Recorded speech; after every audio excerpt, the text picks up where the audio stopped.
Welcome to our channel. Today we how to download MongoDB Compass for exploring document databases, beginner guide step by step clearly. Visit the official MongoDB website at mongodb.com. Navigate to the products section in the top menu. Select MongoDB Compass from the drop-down menu. You will be redirected to the MongoDB Compass product page. Look for the download button prominently displayed on the page. Click on the download button to access the download options. You will see different versions of MongoDB Compass available for various operating systems. Choose the version that corresponds to your operating system, either Windows, macOS, or Linux. Click on the appropriate download link for your system.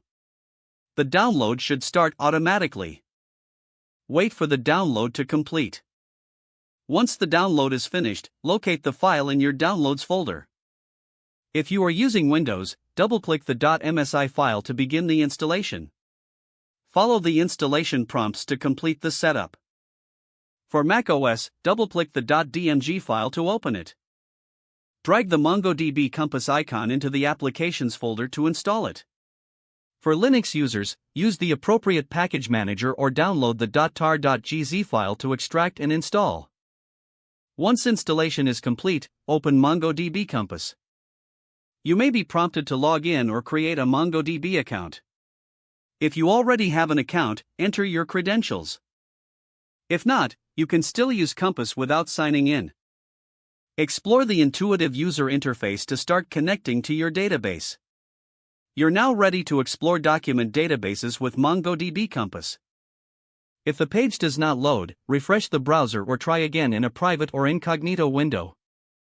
Make sure you are using the correct email address, then retype it carefully to avoid small typos.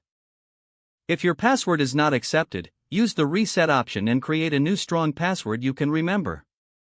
Check your spam folder for verification or security emails, then complete any requested confirmation steps.